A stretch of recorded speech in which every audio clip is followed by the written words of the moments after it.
Are you a busy parent? Do you feel like you're being pulled in multiple directions all at once? Are you exhausted and overwhelmed? Meet my mom. Her name is Santhi Tenikela.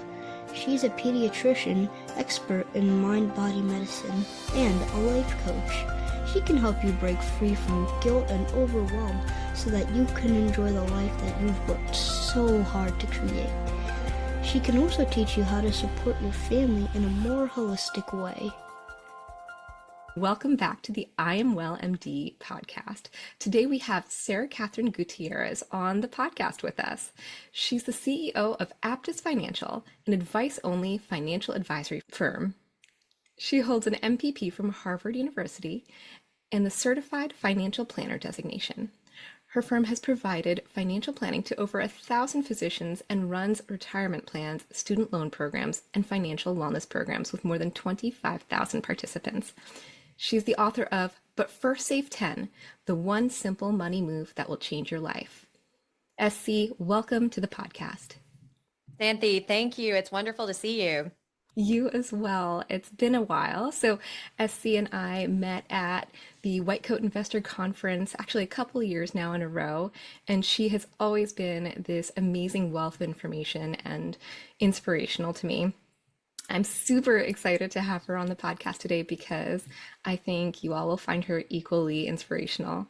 So where would you like to begin, SC? There's just so much to talk about. I have your book literally right here in front of me. Well, thank you very much. It's wonderful seeing you holding the book. And it's an interesting book because it's not really as relevant for physicians because it's about paying yourself first 10%. And many physicians, in order to retire, actually have to have quite a bit higher savings rate because they make more money. Social Security will have less of an impact. And, you get a later start. The basic premise, though, is the same. And I love talking about just basically paying yourself first, right? Whatever dollars you make, you put that money away. And what I think is really interesting to, lend its discussion around wellness is what kind of impact can good finances and paying yourself first have on wellness, or its opposite is what we see with a lot of physicians is burnout, which is, I think, one of the biggest topics right now in the physician community. Absolutely. And I have to say, it's not just the physician community, right? Like, it's everywhere. Everywhere. I know a lot of physicians listen to this podcast, but I have a lot of other professionals who listen too. And I'm finding more and more as I continue in the work of both the wellness field as well as pediatrics. Parental burnout is huge. Workplace burnout is huge. The strain of being in the sandwich generation, that's something that can't be neglected either. We find ourselves in these various tough spots in life. One thing that you have taught me is when we are cognizant of what's happening in our financial lives, that can be really helpful with ameliorating some of that burnout. Can you talk a little bit more about that? Absolutely. And, it's so funny. You're talking about starting with the brain, and that's where we kind of have to start, right? Because I can tell you all day long that if you pay yourself first and you are on top of your finances, you have an emergency fund, you set yourself up to be able to be work optional at a reasonable age. Yeah, I can tell you all those tactics and people can say, yeah, great, but that's for other people, not for me. I'm trapped in my circumstances. I know what it's like to be trapped in circumstances. Actually, I started making money at 12 babysitting. And it is really funny to look back, and I was able to make money so well. I'm such an entrepreneur, but literally I spent everything I had. It's like it's some big coincidence. Every dollar I ever had that I made or borrowed in student loans was exactly the amount that I needed to spend. You'd said in my bio that I went to the Harvard Kennedy School. You would think that they know the brain better than anyone. And the financial aid office offered me $5,000 for the semester. And I said, well, how do I know this is going to be what I need? This is just for the spending money that I needed because tuition was covered. And they said, oh, well, just spend what you need and then return whatever you don't use. How much do you think I ever returned in 4 semesters? Yeah, probably zero. $5,000 goes fast. It does. Well, now this is a long time ago. $5,000 was a lot of money at the time, but it could have been 20,000. it doesn't matter. I mean, if you want to talk about embarrassing, I actually couldn't believe how much money that was. And in my first 2 weeks arriving on campus, I literally invited my entire class to a happy hour Oh on my me. goodness.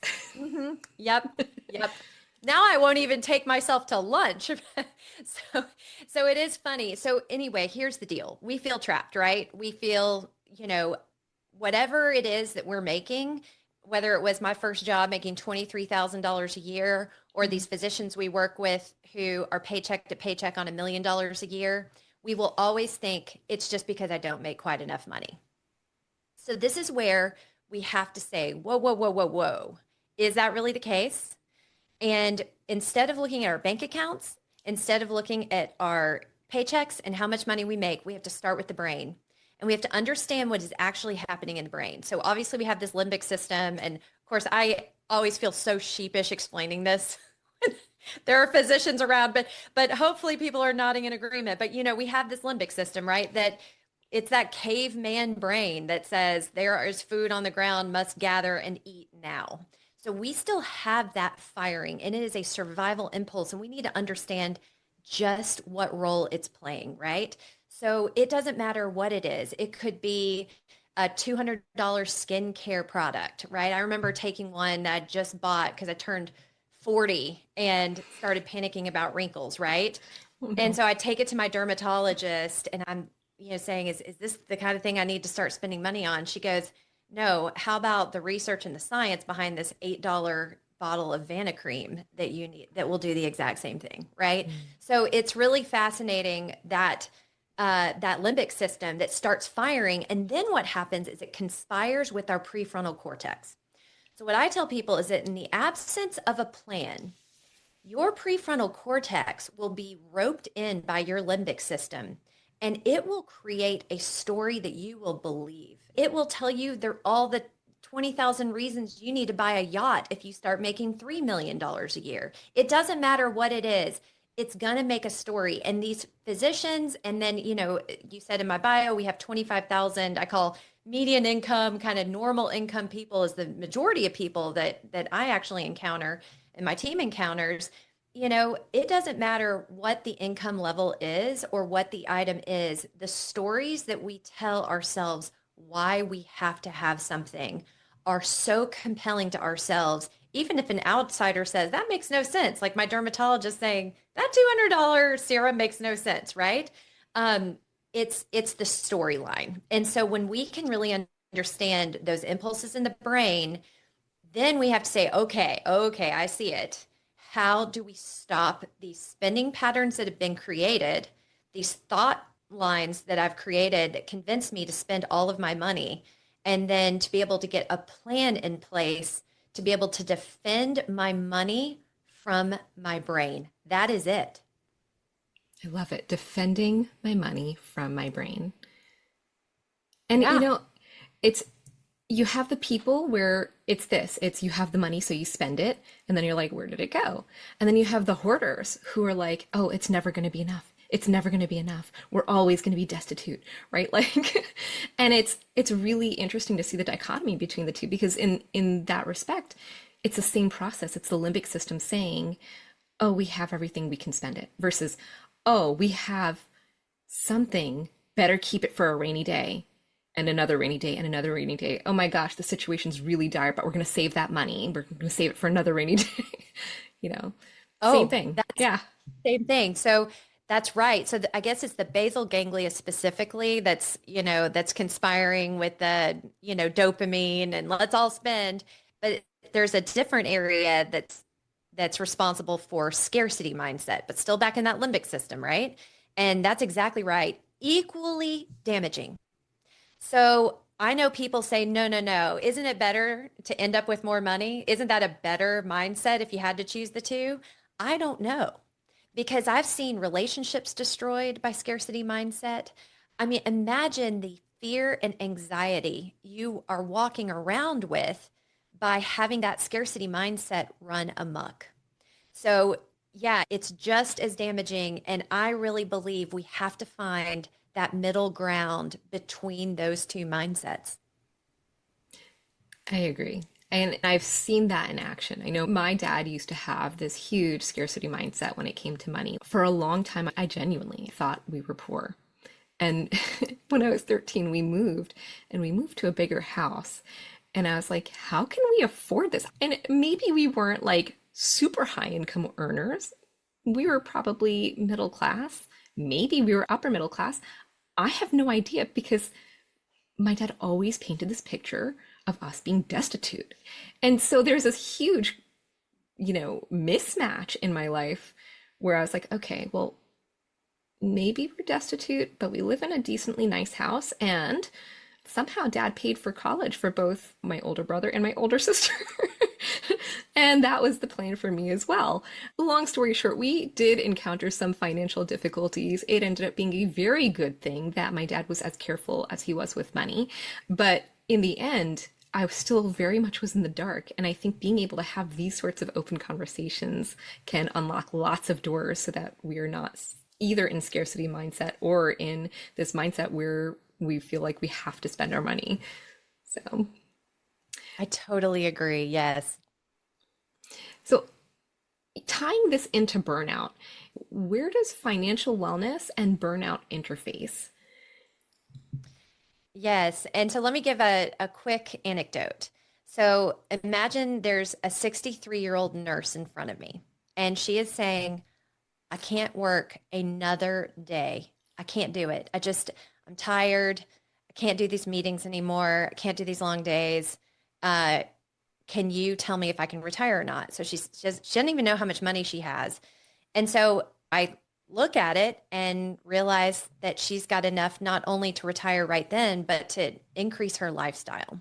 She has more than enough money. Wow. Now, Santi, does she retire? Did she?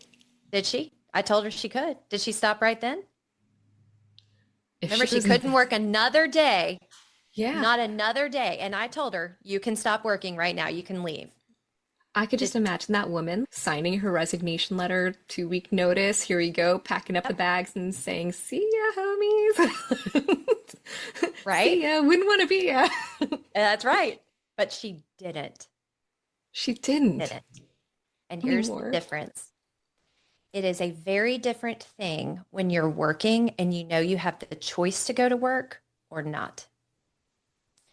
So Absolutely. it is really interesting to me because when I talk to young physicians who are in training and I say, how many of you want to retire one day by the time you're 65?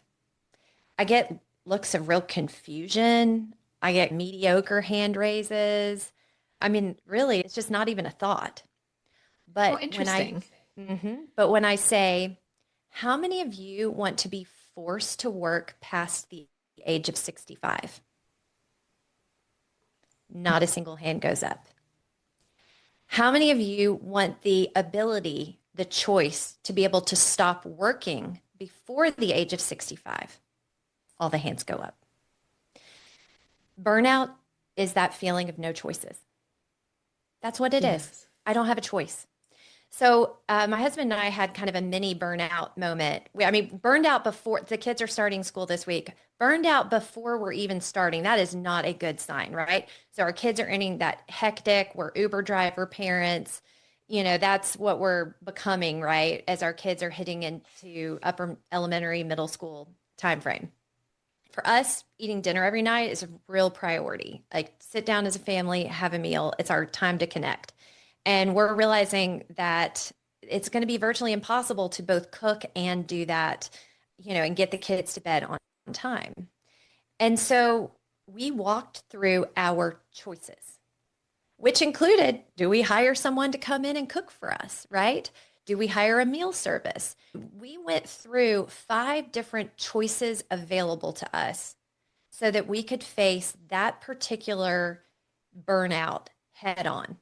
Now, if we're living paycheck to paycheck, is that a conversation we can have? No. Yeah. It's about creating choices. That's what financial planning does, is you create space in your budget where if you need to flex at certain times, if you can pull back at certain times, you can. A lot of people think financial planning is just about saving enough so you can one day stop working. We have physicians who have 25 and 30% savings rates. And what that does is when they're in a time where they need to take a sabbatical or go to 80% or do something that they need to do for their kids or for themselves, they have the choice to do it. Now, do I know when I am 30 years old and I'm starting my career if I need to go to 80% in 15 or 20 years when my kid is in high school because I feel compelled to do it? No, I don't know that. Now, do I want to rule it out? Do I want to say, yes, my plan is to live on every last dollar I have so that I have no options when my kids are in high school or no options when I am facing employment that is too much, no options when I want to stop taking so much call and I feel powerless with my institution? Do I want to create an environment where I have zero choices in my day to day? No, no one wants that. This is about creating choices, not just for the future you that one day wants to stop working. This is the intermediate you as well. I love that we're bringing this even into the equation. This is conscious financial planning for now and for the future. And so this applies to even the youngest of us, right? Who maybe haven't even thought about like, oh, one day I might have kids that are in high school, you know. But I think about this even for the new moms who are struggling with the time commitment it takes to raise a newborn, a baby, a toddler, and the fact that you can't stand at the stove for 40 minutes. It's just not possible some days. How do we guide those parents that are really early on in their career and also having a very busy family life?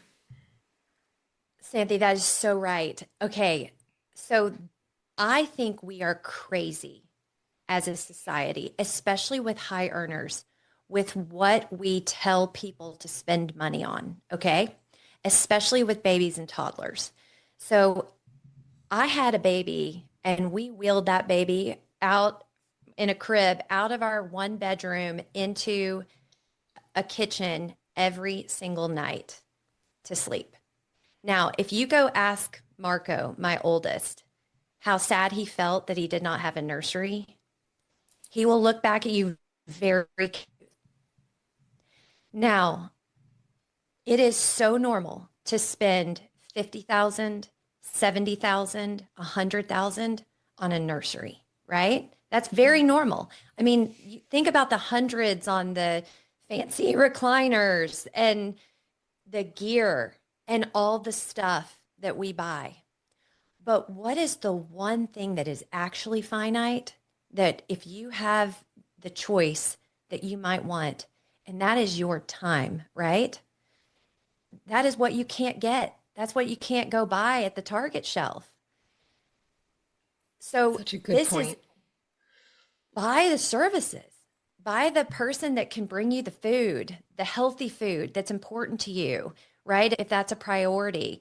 So my sister right now has a baby. They have found someone that can cook and deliver meals and even negotiated to stop using plastic to put it into reusable glass containers and brings it every day.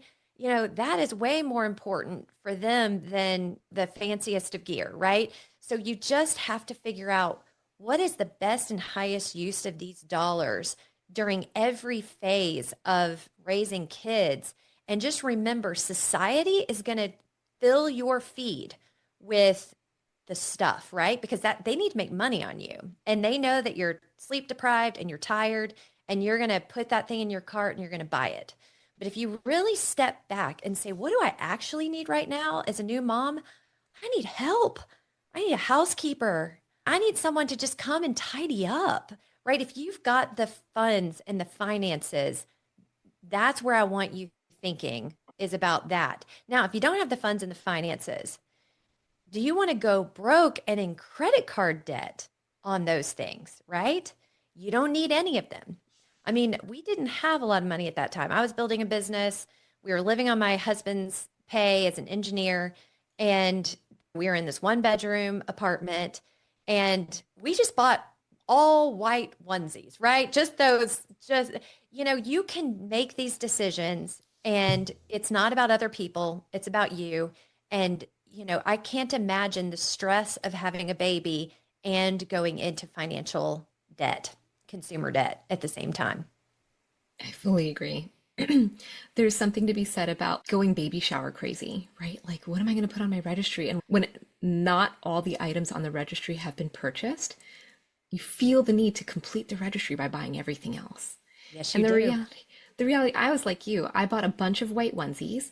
I got the Star Wars type, the crossover type, because newborns are really wiggly and wobbly, and I just Yes, wanted they something that are. I could lay my son into and then quickly get his arms. Trying to get those onesies over his head, I was like, forget it, it's too much work. Like I want to enjoy motherhood, not like struggle to put clothing on my child.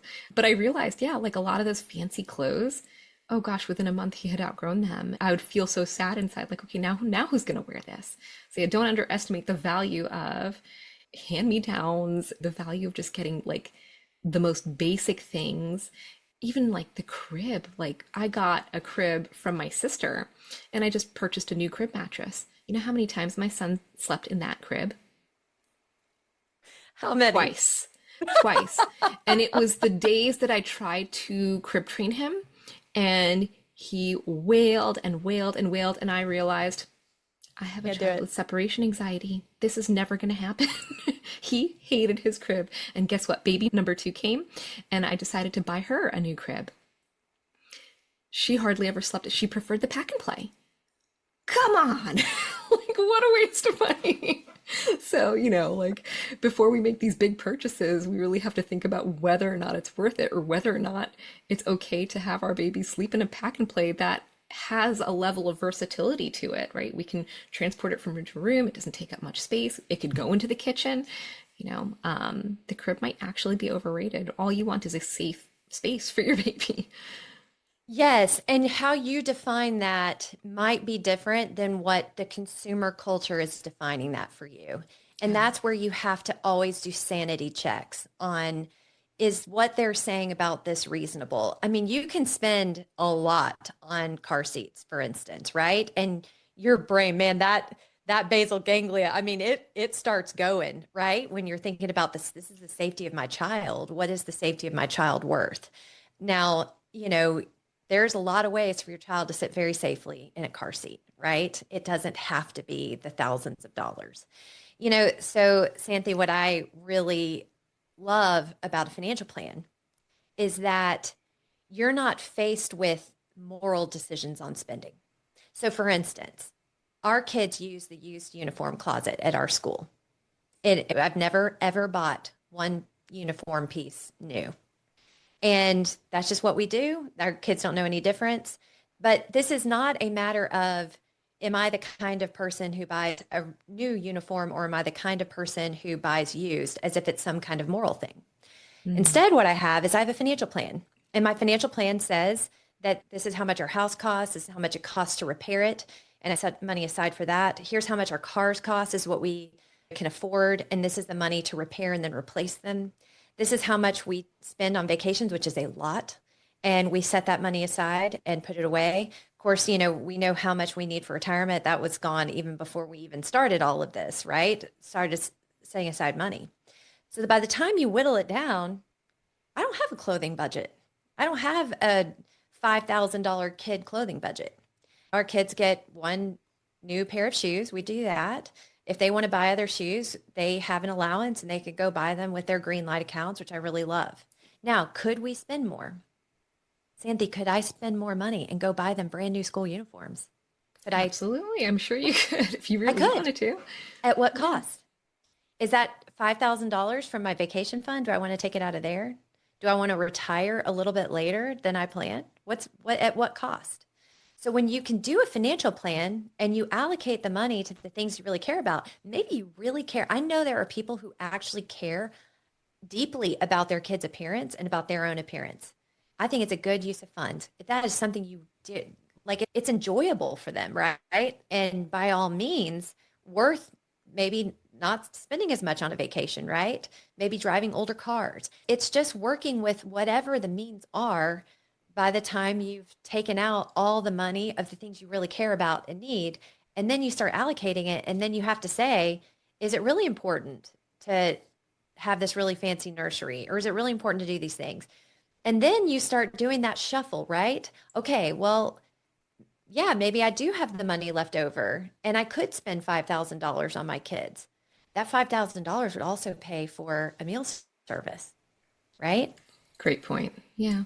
What you're constantly iterating on your money, and you've got to find your own sweet spot. If you've got $20,000 or $10,000 or $5,000 that every single month is hitting your bank account and you have no plan for it, every dollar will get spent, I can assure you, because that basal ganglia knows what it's doing. It knows how to adapt to whatever that money is. And then you might be left at the end of the day saying, where did my money go? And that is what we see is I don't even know where it went. It just gets whittled away. Now, it might get whittled away, things you care about, great. Might actually be whittled away by things you don't care about because you just clicked on the TikTok shop or, whatever Amazon boxes or whatever it is that, spending to other people's values and what they care about. And so what you're wanting to do is stop the out of control feeling and be able to assign that money to the ways that are going to make you actually happier. A lot of people say money can't bring happiness. Let me tell you, it absolutely can. Having peace of mind, being able to create more time for yourself and your family, this is the kind of thing that money can be spent on. Fully agree. And I love that you're talking about it in this way. We have to have a tiered approach to what our values are, right? Being able to understand our values, understand where we want to spend our money, the things that are worth it to us versus less worthy, right? If we know those in advance, then we can allocate the money in the appropriate buckets. Interesting that my husband and I were having this conversation last night, and I was never somebody who cared for brand name anything. I remember when I was getting ready for college one summer, so I worked at the Limited, right, a clothing store. Oh yeah, that's a big deal. Retail, but they forced you to buy their clothes so that technically you could market them. Well, I will be the first to say that I'm curvier than other women, and so I didn't always look very good in their clothing. Actually, it worked out in my favor because then I didn't go out and buy all their clothing. But here's what I had to do was I said to them, look, I don't fit into your clothing properly. Like, I've got hips. And they said, well, you can wear what you want, but you can't wear anything that has brands on them. Well, back in the day, gosh, I was in my early 20s, maybe late teens. I had all these LEI jeans that were very nice and accommodating. And so I took a stitch ripper and I took off the LEI brand on the back, and that's what I wore to work. And I wore a couple of their tops and I rotated, right? Because I think there had to be a little give and take. So that was my happy compromise. But I had other coworkers who would literally blow their whole paycheck on the clothing that they were selling. Of course, they got more shifts and then they spent more. You see where I'm going with this? How Yes, and interesting. you can never get ahead. You can't get ahead. And my priority was I need money for college. This is where, things kind of fell apart for us was during the recessions in the early 2000s. I had lost money for college. And so I knew I was going to have to take out loans for college. And I was like, I'm going to take out the bare minimum, but I'm going to work throughout college and throughout the summers. And, there were times where I held two jobs at a time to be able to offset my college expenses. And so I just would look at my coworkers and be like, why are you bothering to work? Like, what's the point if that money can't be spent in a way that's valuable? And then I realized, I was like, and that is the difference right there. I need and want this money for school. And for her, she needed and wanted this money for clothing. And there's nothing wrong with that. There's nothing wrong with that. I had to stand back and be like, okay, I realize where I'm getting a little judgy about it.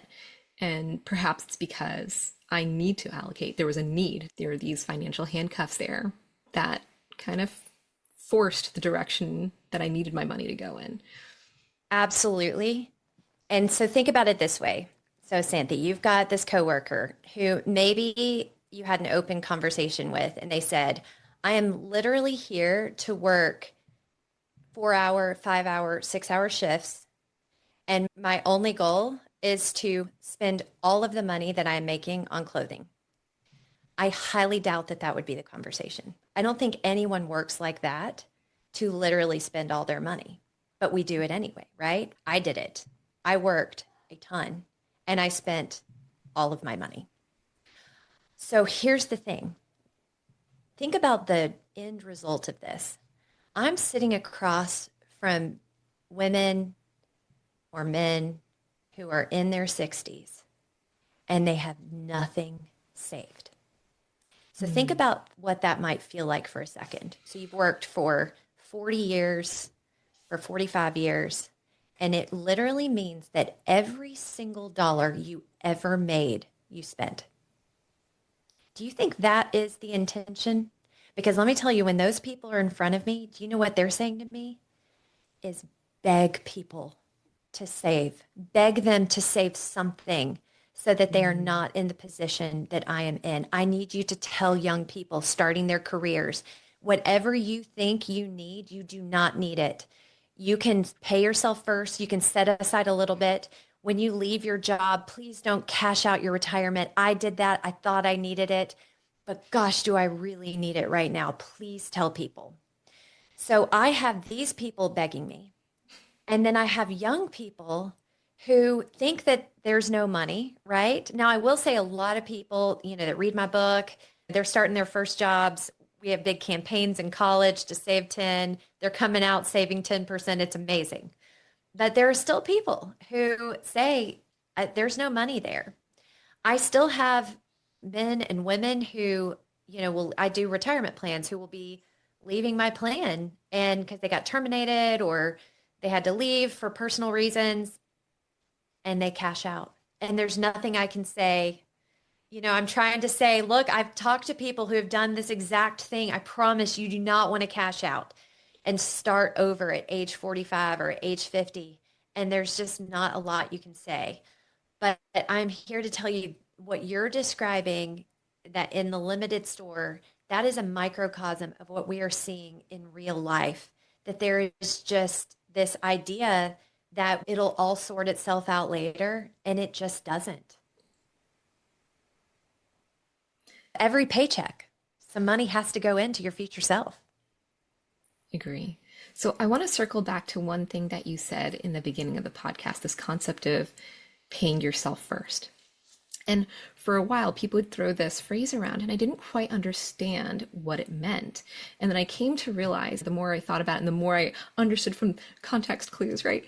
I realized our current selves are paying our future selves, right? So, Yeah. right, by having retirement funds or IRAs or whatever buckets your financial advisor recommends, listen to your financial advisor.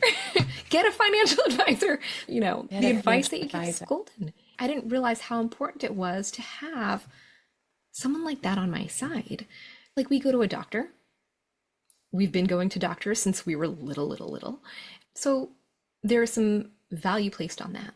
There are some things that doctors can do that perhaps someone who isn't trained may not be able to do, right? You have a laceration, you go into the ER, they know how to stitch you up without getting you infected. Great skill, amazing skill. But in that same way, financial advisors can do the same thing, right? Like, this is a person who is an expert. They have dedicated their life and career to teaching people how to save money so that they can live well at any point in their lives, but particularly during the time that is the most vulnerable, right? Which is retirement age and afterwards. Because I'm in the medical field, I'm so privy to this piece, which is life is a miracle. We don't know when things are going to happen and how that might hurt us financially. And so being able to think in advance to protect ourselves, to create some buffer around those periods of time where we're vulnerable, that is a great use of your money. That is so beautiful. Thank you. We talked about young moms or young parents who are just bringing their first child into the household, right? It's a very precious time. It's a transitional time. It's a high stress time. It's a time that can be very financially difficult as well, right? So even being able to prepare 2 or 3 years in advance for something like that can be pivotal. Life can feel like a constant balancing act. Work deadlines, family responsibilities, and everything in between. It's really easy to get stuck in go mode without ever stopping to ask, what do I really want? Imagine if you could set boundaries with confidence, say no without guilt, and start doing more of the things that light you up. That's what life coaching is all about, helping you get clear on what matters most and giving you the tools to make it happen. Your life is unique, your journey is unique, and your solutions should be too. If you're ready to stop surviving and start living with intention, let's talk. Visit me at iamwellmd.com and click on the link to contact me. Send me a little message and we'll get you started with an introductory call. I hope to see you soon. So, Essie, what are some examples of what financial independence can look like, other than just your typical retirement? Yeah, so financial independence is it's something that can look very different, and you may not even know what it is that you want when you're creating your financial plan for you to have financial independence.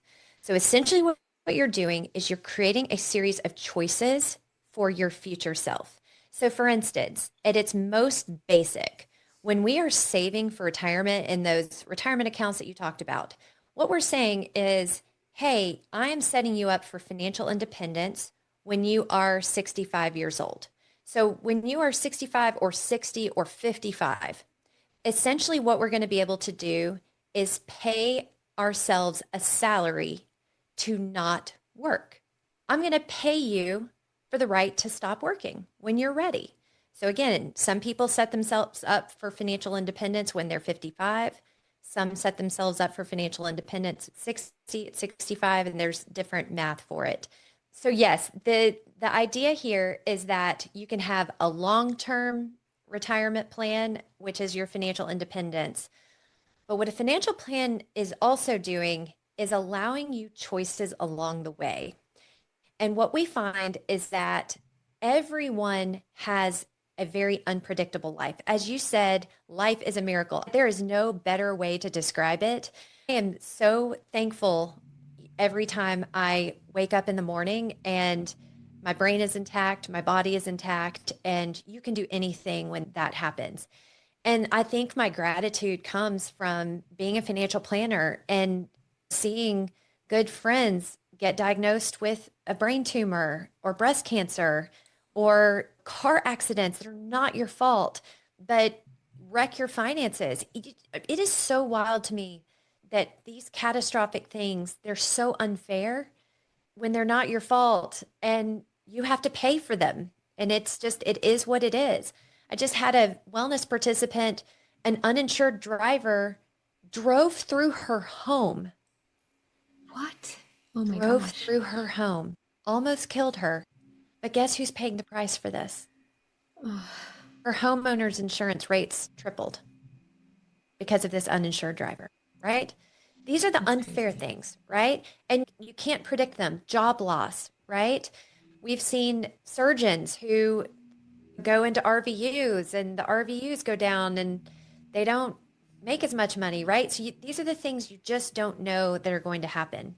So a good financial plan is basically giving you the space to be able to make less money and it's not catastrophic. It's the ability to go to part-time if you have a cancer diagnosis and you're on chemo and you can't work the way you want to work, right? So these are the things that, good disability insurance, being smart about your money, having a good emergency fund, they can help you with those things when life feels a little less like a miracle, right? But the True. other side of it, which is life is going great. I just want more time. I want to buy my time back right now. This financial independence is about not having to take the kind of call that I was willing to take when I was in my 30s. But now I'm in my 40s and I don't want to take that anymore. And everyone's pressuring me to do this in this job. Well, it's the ability to walk away, right? If this job is coming with so much call because you're not hiring another physician that'll help take the call, well, see ya. I'm going to go somewhere else, right? That's the kind of choice you have. There are so many physicians, so many people out there that don't have those choices because they're living paycheck to paycheck. Now, I will tell you, this is the most serious, if you want to point to the biggest offender to financial independence, that I see continuously, it is housing. That is our biggest offender. And I can tell you right now that our physicians who run, we've had over 1,000 physicians come through. We've been looking at some trends, and our physicians typically save around 25% of their income. If you look at their housing costs, in general, they are less than 14% of their monthly pay. Most people, when they're going and looking at houses out of residency and they're touring around with the real estate agent, they got their new job, they know what they're going to make, they're calculating what the bank is telling them they can afford, which is 28% of their income. Wow. Okay. It squeezes out all of their ability to save enough to put money aside for home repairs on that real expensive house. It is the biggest offender. But this is why you have to do a financial plan. If you want financial independence, you will not do it naturally. Unless you're the miserly type and the scarcity mindset, I promise you, it's really hard to stumble into financial independence. You have to have a plan. So we love to do financial plans when people are broke, when people are in training and they don't have a penny to their name and they're not making the big bucks yet. Sure, they've got the student loan debt. That is the time to do the plan. If you wait and you say, oh, financial planning is for after I have money. Well, okay, you've already bought your house. You've already bought your cars. You've already sent your kids to private school. Imagine if 5 years out of training, you say, hey, I think now's a good time to do a financial plan. Are you going to sell your house? Are you going to pull your kids out of private school?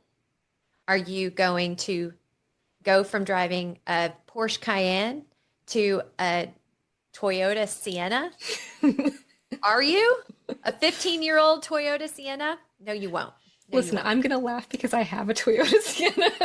Yes, you do. Yes, you do.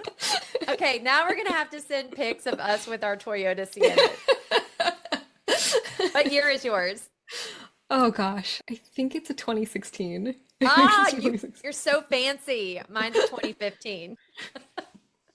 Oh goodness. Yeah, so Actually, I love my Toyota Sienna. I remember going in and I was like, I want a minivan. And my husband was like, you've got to be kidding me. And I was like, no. And here was my thought process. I knew we could technically afford a quote unquote nicer car.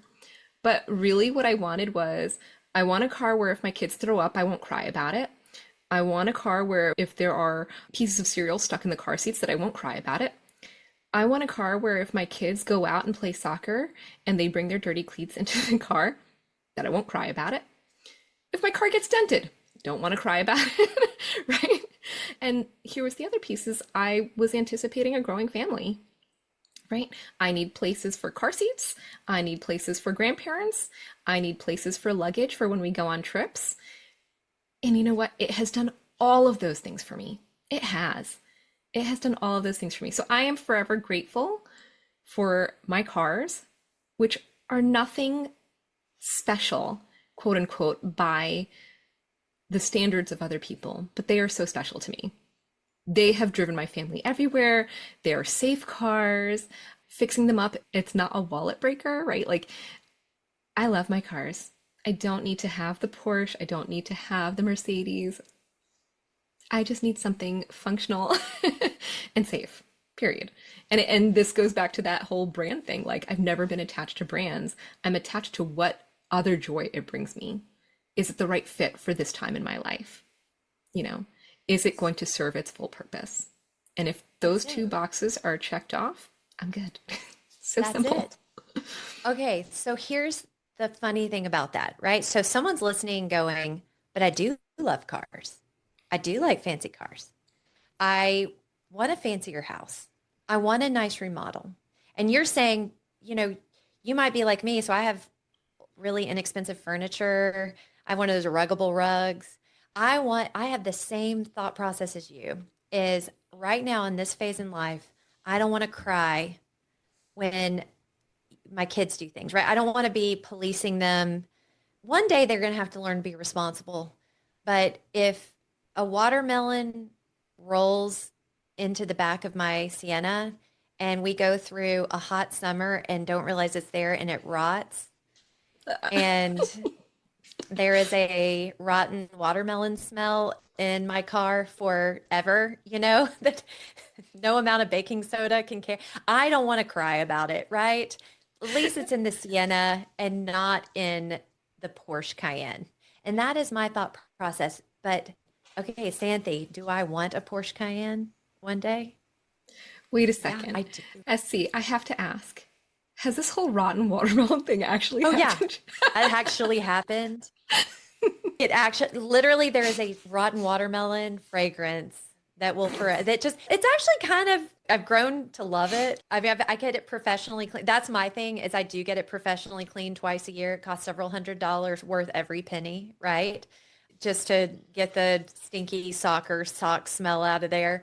But yeah, so there's, it lingers, sometimes the professional car wash Delicious. figured it out, but it'll come back, especially in the hot summers. It'll come back and remind me of what happened. But yes, I don't want to cry. I don't want to cry if they took permanent marker to my couch like my daughter did, Forever the Artist. I didn't cry when that happened, right?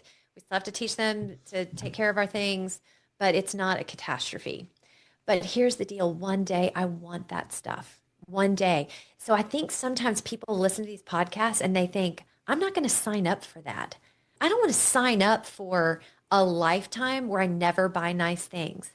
This is why I'm telling people this is not a moral decision. Like your decision to buy a Sienna versus a Porsche Cayenne is not a moral decision.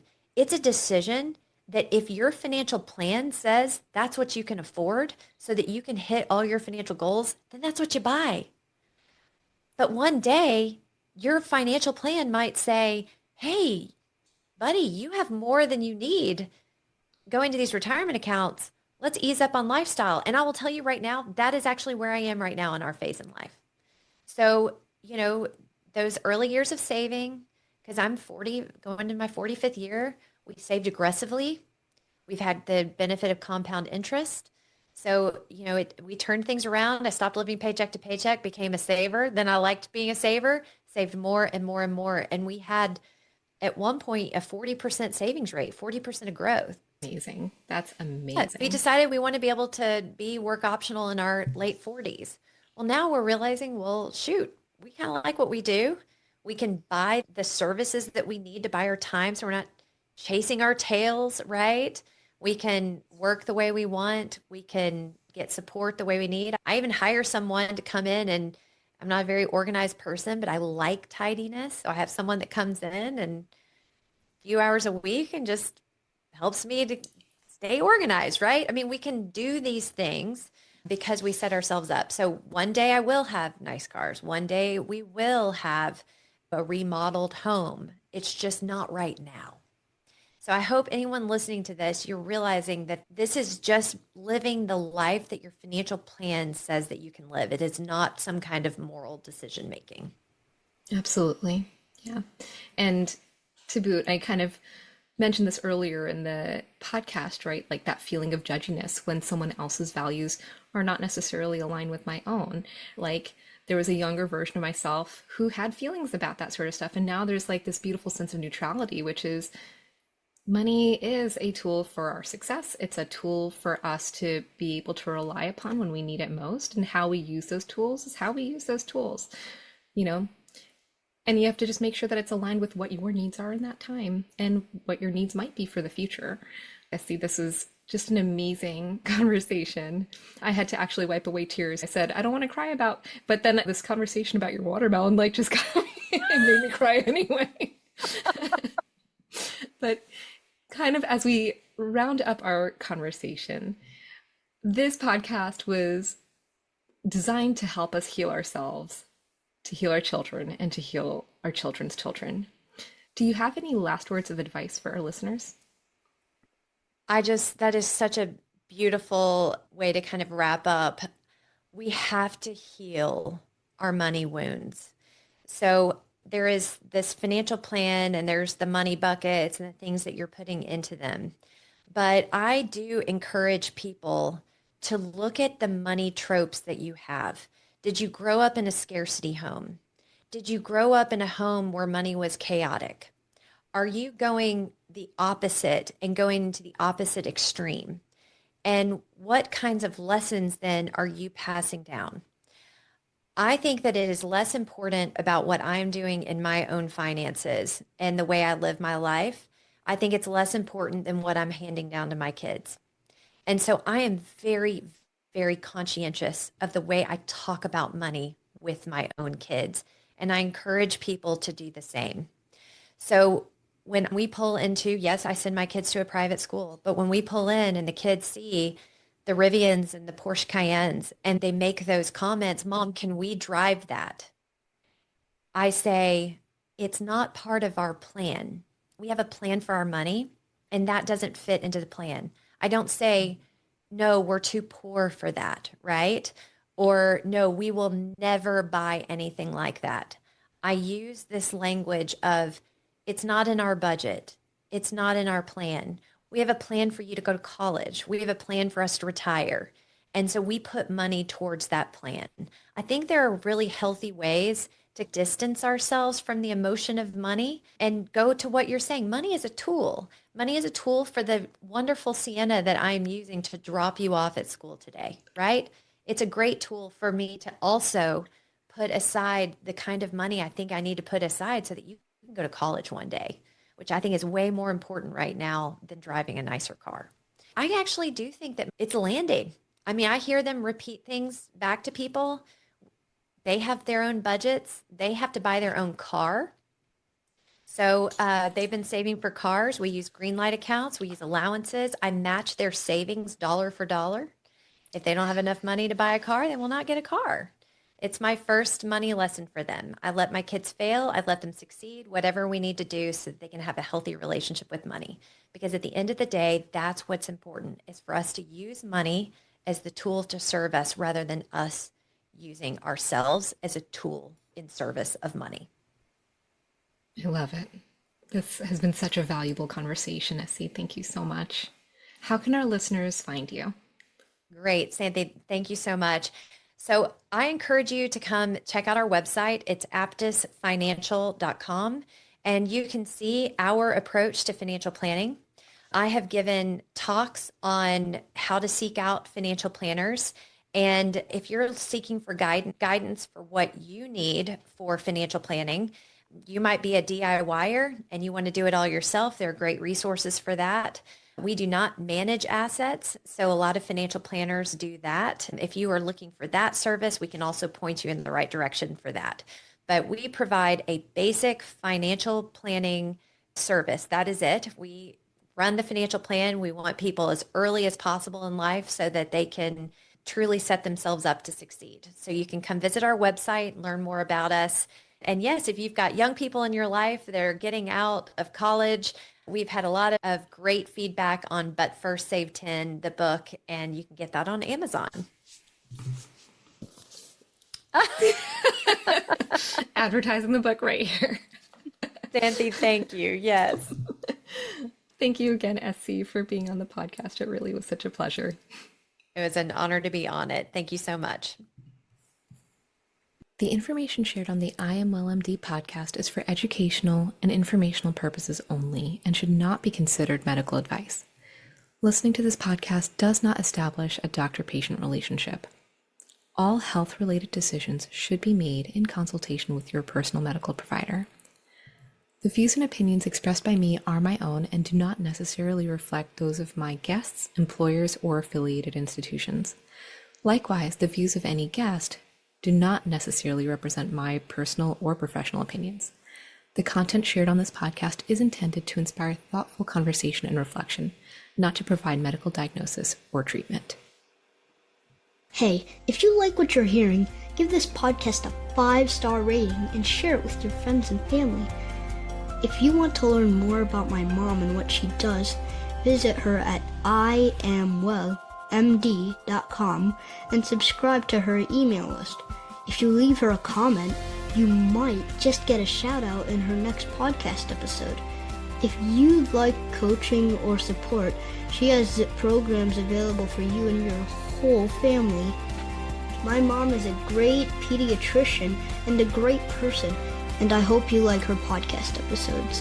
Have a great day. Bye.